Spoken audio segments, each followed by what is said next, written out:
right. I hope you've enjoyed then the good catering then this afternoon and for lunch.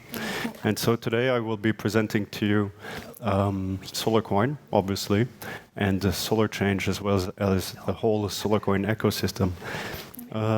Is it possible to have the slides here, please, from my side? I don't. Well, all right. Okay, I'll do it from here so I can also see the slides as well. So SolarCoin, what is SolarCoin really about? You can actually view SolarCoin as solar power generation for solar owners. So what it means is that we're handing out a coin, which is based on Bitcoin and blockchain technology at the rate of 1 solar coin per megawatt hour of solar energy produced. We hand it out for free to each solar producer. So if you can actually prove that your solar installation produces solar energy, then you're entitled to receiving solar coins as an additional reward for producing solar energy. Now, it is hoped that through this mechanism, we will incentivize. First of all, we will reward current solar owners, but through this reward, we will also incentivize for future uptake of solar energy. And today what I'm here to explain to you is really the whole SolarCoin ecosystem. Behind SolarCoin, you obviously have a blockchain, the blockchain technology, which we use proof of stake time, which allows us to give out and hand out an interest rate of 2% to SolarCoin owners. The blockchain behind SolarCoin is called the Electric Chain, and it has been established in Andorra. That's where I'm living right now. The reason why we actually went to live in Andorra lays here behind me. This is a map for particulate matter. It's pollution levels that you see or that you don't see. Most of us actually don't see it. But what you actually contemplate here, these are values for 2010. And you realize that, and this is according to the European Union statistics website. And what we see here is that particulate matter, which are really fine particles, which are out there, are above the tolerable, according to the World Health Organization standards. The tolerable level is the light orange. So what you see here is that Brussels is obviously just a little bit of the light orange. It's actually in dark orange. This map is for 2010, and obviously we have maps for 2015, which are a bit more worrying. This is not to say that I don't want to introduce the subject as being something of a negative thing, but at the same time, what we want to say is that we really need solar energy uptake, and we need more incentivization to doing that. And we realize that there's a lot of subsidy schemes which haven't worked, and there's not enough finance into the solar energy sphere. So for this, we came up with the idea of a blockchain. Now, what blockchain technology really is about, it's a peer-to-peer system. It's a database.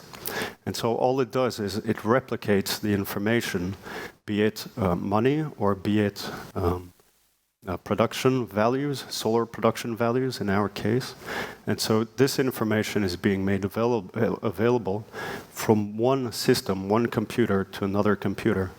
Then using this blockchain technology, you can hand out and share information or share coins. In our case, we use both. We share solar production data onto the electric chain, and we also use SolarCoin as a means to incentivize for energy uptake. Again, as I mentioned, the goal of SolarCoin is actually to hand out a free incentive. And at the moment, we have incentivized for 200,000 megawatt hours of solar energy using this coin, and tested the system with 500 solar installations in 23 countries. So what it means is that people will be receiving this Bitcoin, this solar Bitcoin, for free. And as the network evolves, it's also going to constitute a certain value. And so a question which we often get is, what is it worth at this moment in time? And SolarCoin is actually worth 6 cents per megawatt hour, so which is penniless, I would say. So that's very little. But as the network evolves, it's hoped that people using the coin and transacting with the coin will actually help increase the value of this coin. Now, into the solar coin ecosystem, we have the electric chain, as I mentioned, which is the blockchain, so the database, which is behind solar coin. We have the Solar Coin Foundation, which actually acts as a central bank. And we have claims facilitators. We have SolarChange for Europe, Middle East, Asia, and Middle East and Africa. And then we have Sol Crypto, which is Asia Pacific based.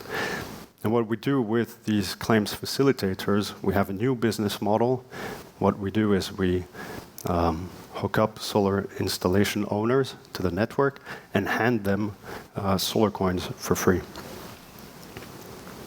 You can follow us on different websites. We also work with different hardware technologies.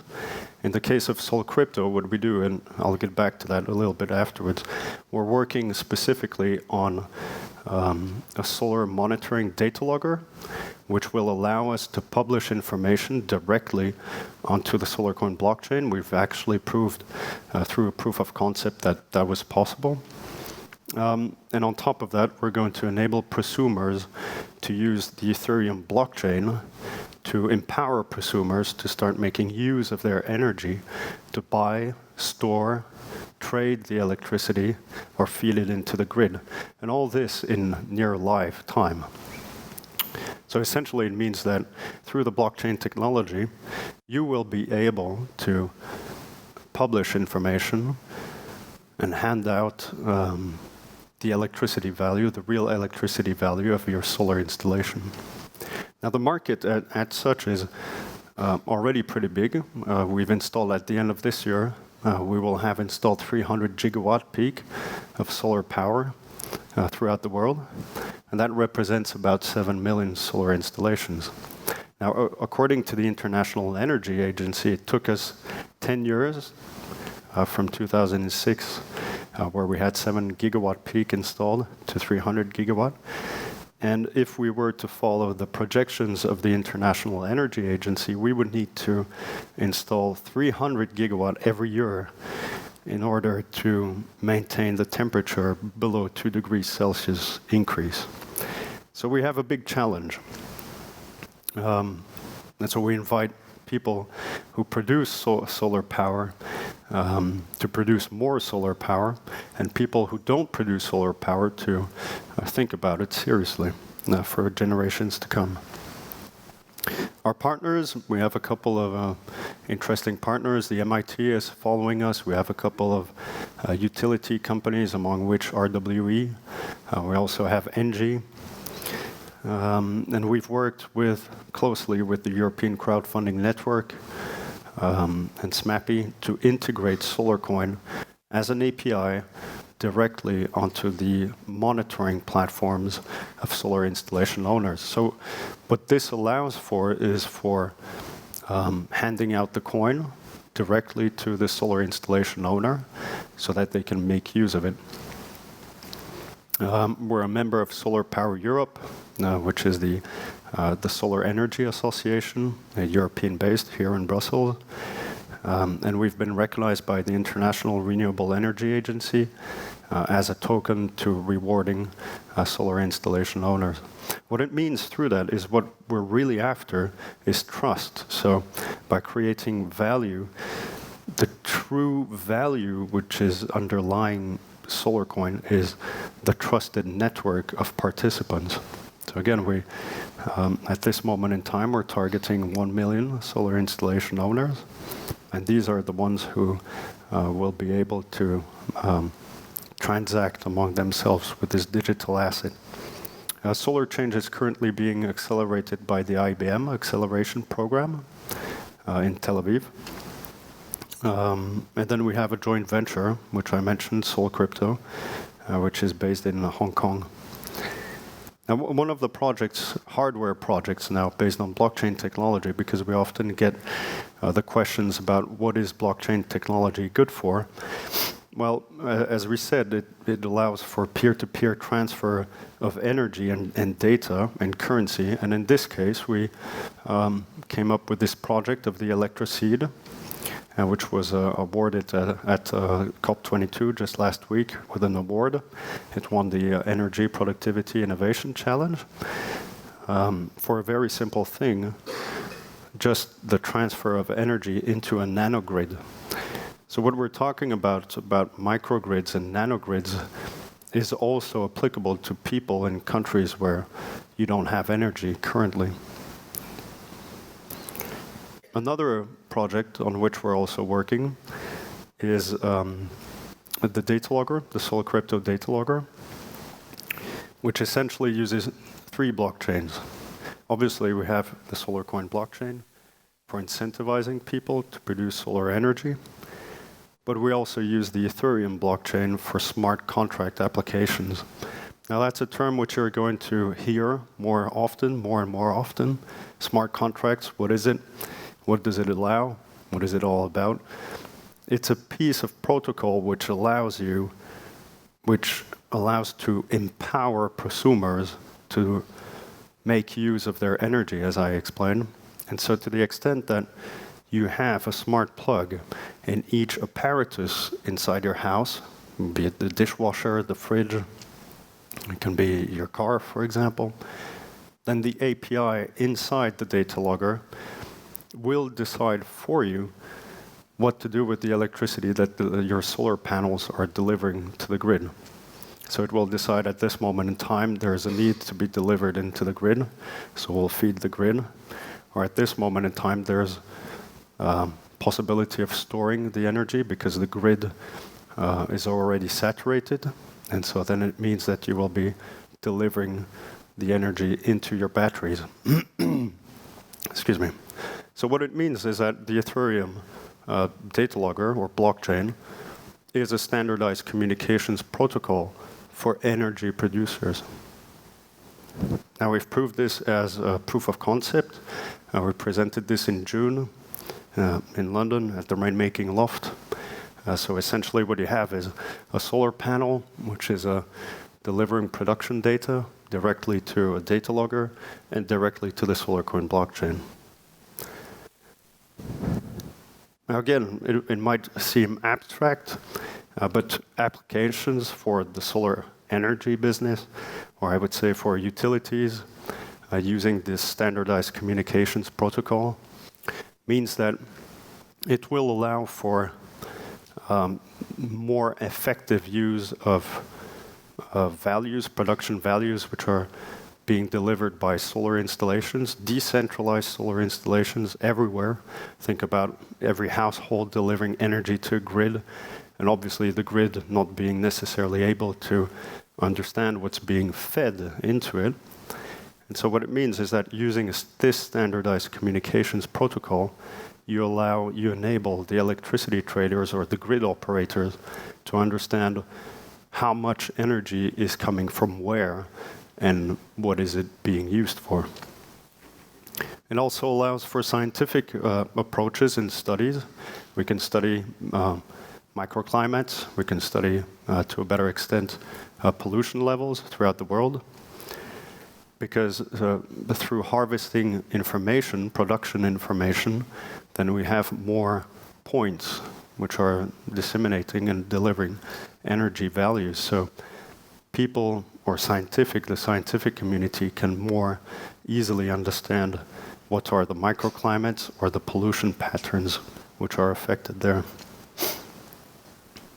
We can also publish information, so often we get questions from utilities who are asking, what is it good for us if everybody is publishing information freely? Can we keep part of the information to us? And that's also possible. So the utility company might tell you, well, you produce your data, we empower you with this data, but we want to keep part of the information for trading purposes, for fluidity of information, and things like that. And that's also possible using side chains, so using the same blockchain, but a permissioned blockchain. It allows for microfinance, one thing which I didn't expose with the Electroseed project, which I presented just before, is that it will allow people to invest into these projects. Excuse me. from far away, so using either Bitcoin or Solarcoin or Ethereum, you will be able to invest into a solar installation project which is being deployed in Africa into, again, rural regions. It also means that the solar industry will have better information on production values for operation and maintenance of their solar fields. I invite you to, well, have a look, obviously, at our website. Just a little thing about Solarcoin and Bitcoin. We use 7% of the energy that Bitcoin consumes. So we're also a greener blockchain than the Bitcoin blockchain. I think it's important to mention. And our team is composed of solar energy experts, obviously, but macroeconomists, as well as a scientific team working at NASA as well. Thank you.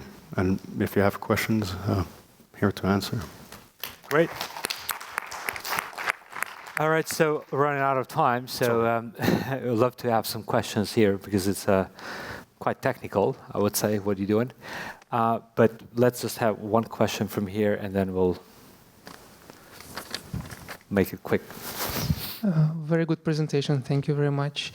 So you give solar coins to each kilowatt hour produced by solar panel.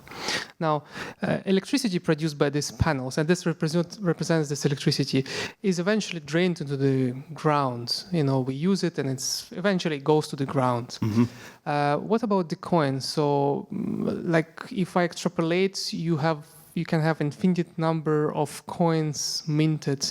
Is there like a notion of life cycle of your coin, as the notion of this electron produce the solar panels on the panel, and then through the wires come to a device and then drain to the earth? Yes, essentially. Thank you. Yeah, that's a very good question. Thank you.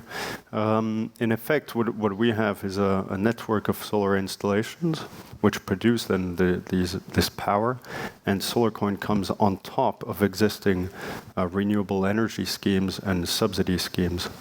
And so, independently from the amount of energy which is produced and which is going into the grid, we come as an additional layer on top of that. And so what it means is it acts as an independent mechanism for producing solar power, for incentivizing production of solar power.